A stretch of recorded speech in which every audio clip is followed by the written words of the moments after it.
राधे कृष्णा।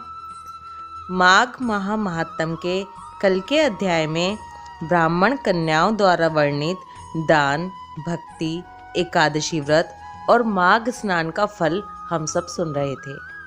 अब आगे माघ महात्म्य अध्याय 29। ब्राह्मण कन्याओं का विवरण सुन राजा दिलीप वशिष्ठ जी से बोले, हे मुने, उन ब्राह्मण कन्याओं का वृत्तांत सुनकर मुझे बहुत ही शांति हो रही है। वशिष्ठ जी कहते हैं, हे राजन, माघ स्नान और उपवास आदि महान पुण्य करने वाले मनुष्य इसी प्रकार दिव्य लोकों में जाते रहते हैं। पुण्य ही सर्वत्र आने जाने में कारण है। पूर्व काल में विप्रवर पुष्कर भी यमलोक में गए थे और वहां बहुत से नारकीय जीवों को नरक से निकालकर फिर वही पूर्ववत अपने घर में रहने लगे। त्रेता युग में जब भगवान श्री रामचंद्र जी राज्य करते थे, तभी एक समय किसी ब्राह्मण का पुत्र मरकर यमलोक में गया और पुनः वह जी उठा। क्या यह बात तुमने नहीं सुनी है? देवकी नंदन श्री कृष्ण ने अपने गुरु संदीपनी के पुत्र को, जिसे बहुत दिन पहले ही ग्रह ने अपना ग्रास बना लिया था, पुनः यमलोक से ले आकर गुरु को अर्पण किया था। इसी प्रकार और भी कई मनुष्य यमलोक से लौट आए हैं। इस विषय में संदेह नहीं करना चाहिए। अच्छा बताओ, अब और क्या सुनना चाहते हो? राजा दिलीप ने पूछा, हे गुरुवर, पुष्कर नामक श्रेष्ठ ब्राह्मण कहाँ के रहने वाले थे? वे कैसे यमलोक में आए और किस प्रकार उन्होंने नरक से पापियों का उद्धार किया?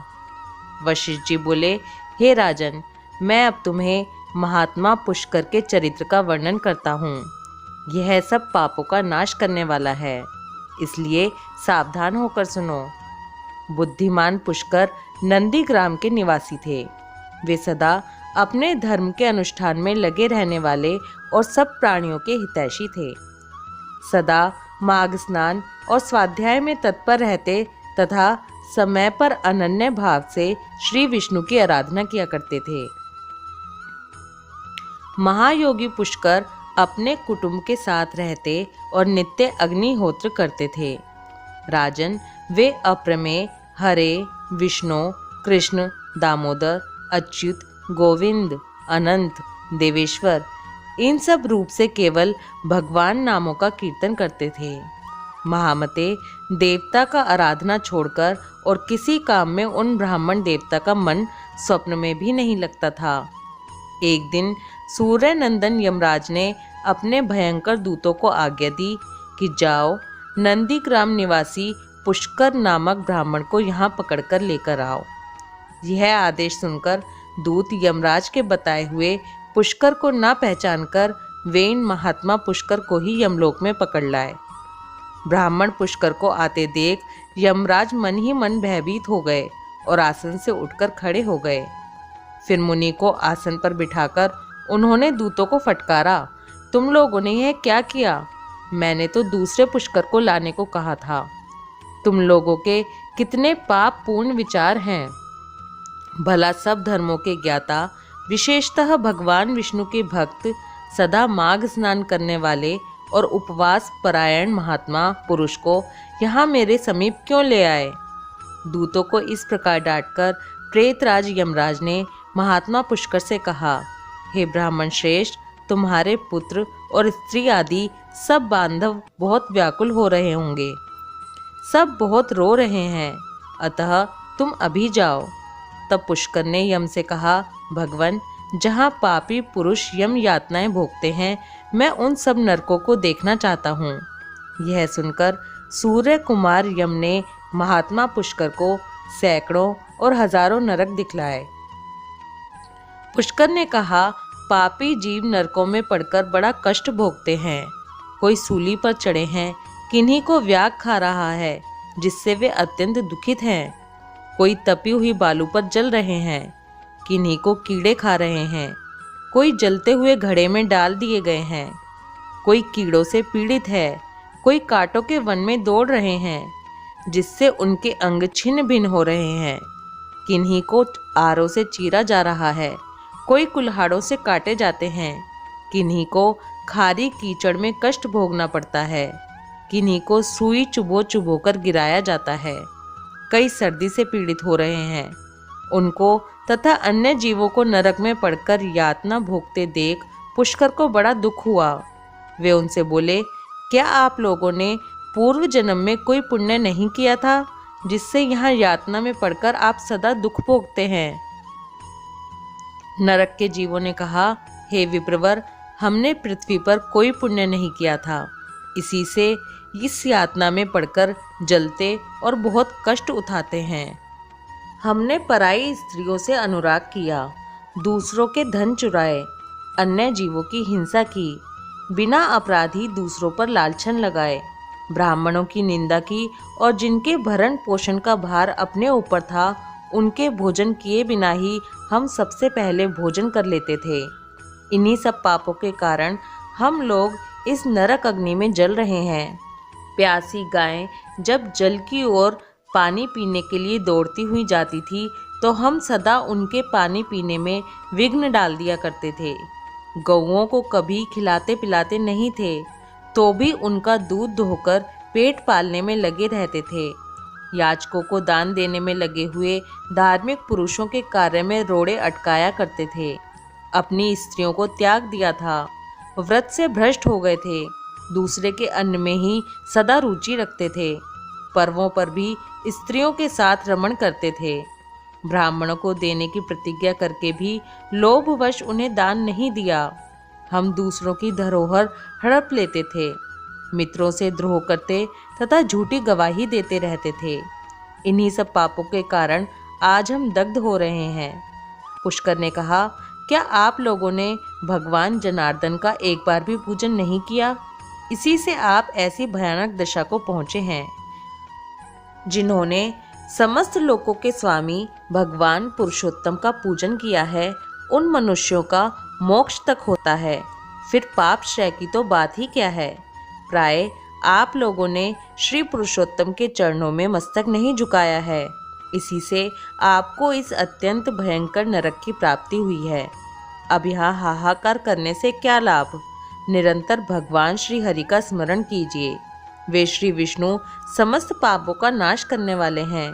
मैं भी यहाँ जगदीश्वर के नामों का कीर्तन करता हूँ, वे नाम निश्चय ही आपका कल्याण करेंगे। नरक के जीवों ने कहा, ब्राह्मण, हमारा अंतःकरण अपवित्र है, हम अपने पाप से संतप्त हैं।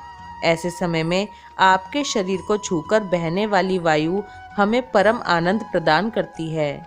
हे धर्मात्मा, आप कुछ देर तक यहाँ ठहरिए, जिससे हम दुखी जीवों को कुछ तो सुख मिल सके। ब्राह्मण, आपके दर्शन से भी हमें बड़ा संतोष होता है।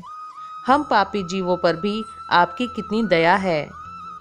यमराज ने कहा, धर्म के ज्ञाता पुष्कर, तुमने नरक देख लिए, अब जाओ, तुम्हारी पत्नी दुख और शोक में डूबकर रो रही है। पुष्कर बोले, भगवान, जब तक इन दुखी जीवों की आवाज़ कानों में पड़ती है, जब तक मैं कैसे जाऊं? जाने पर भी वहां मुझे क्या सुख मिलेगा? आपके किंकरों की मार खाकर जो आग के ढेर में गिर रहे हैं, उन नारकीय जीवों की यह दिन रात की पुकार सुनिए। कितने ही जीवों के मुख से निकली हुई यह ध्वनि सुनाई देती है, हाय मुझे बचाओ, मेरी रक्षा करो, रक्षा करो। समस्त भूतों के आत्मा और सबके ईश्वर सर्वव्यापी श्री हरि की मैं नित्य आराधना करता हूँ। इस सत्य के प्रभाव से नारकीय जीव तत्काल मुक्त हो जाएं। भगवान विष्णु सब में स्थित हैं और सब कुछ भगवान विष्णु में स्थित है। इस सत्य से नारकीय जीवों का तुरंत क्लेश से छुटकारा हो जाए। हे कृष्णा, हे अच्युत, हे जगन्नाथ, हे हरि, हे विष्णु, हे जनार्दन, यहाँ नरक के भीतर यातना में पड़े हुए इन सब जीवों की रक्षा कीजिए। पुष्कर के द्वारा उच्चरित भगवान के नाम सुनकर वहां नरक में पड़े हुए सभी पापी तत्काल उससे छुटकारा पा गए। वे सब बड़ी प्रसन्नता के साथ पुष्कर से बोले, हे श्रेष्ठ ब्राह्मण, हम नरक से मुक्त हो गए, इससे संसार में आपकी अनुपम कीर्ति का विस्तार हो। यमराज को भी इस घटना से बड़ा विस्मय हुआ। वे पुष्कर के पास जा प्रसन्नचित होकर वरदान द्वारा उन्हें संतुष्ट करने लगे। वे बोले, हे धर्मात्मा, तुम पृथ्वी पर जाकर सदा वहीं रहो। तुम्हें और तुम्हारे सहोदरों को भी मुझसे कोई भय नहीं होगा। जो मनुष्य तुम्हारे महात्म का स्मरण करेगा उसे मेरी कृपा से अब मृत्यु का भय नहीं होगा। वशिष्ठ जी कहते हैं, यमराज के यूं कहने पर महात्मा पुष्कर पृथ्वी पर लौट आए और यहाँ पूर्ववत स्वस्थ हो भगवान मधुसूदन की पूजा करते हुए रहने लगे। वशिष्ठ जी बोले, हे राजन, मेरे द्वारा कहे हुए महात्मा पुष्कर के इस महात्म को जो सुनता है उसके सारे पापों का नाश हो जाता है। भगवान विष्णु का नाम कीर्तन करने से जिस प्रकार नरक से भी छुटकारा मिल जाता है, वह प्रसंग मैंने तुम्हें सुना दिया। आदि पुरुष परमात्मा के नामों की थोड़ी सी भी स्मृति संचित पापों की राशि का तत्काल नाश कर देती है। यह बात प्रत्यक्ष देखी गई है। फिर उन जनार्दन भगवान के नामों का भली भांति कीर्तन करने पर उत्तम फल की प्राप्ति होगी। इसके लिए तो कहना ही क्या है। माघ महात्म अध्याय 29 समाप्त। इस महात्म को जो भी ध्यानपूर्वक सुनता है उसे अकाल मृत्यु का भय नहीं रहता। इसलिए आज के इस अध्याय को बहुत ही ध्यान से सुने, ज़्यादा से ज़्यादा शेयर करें जिससे सभी लोग इसे सुन सकें। ओम नमो भगवते वासुदेवाय नमः। राधे कृष्णा।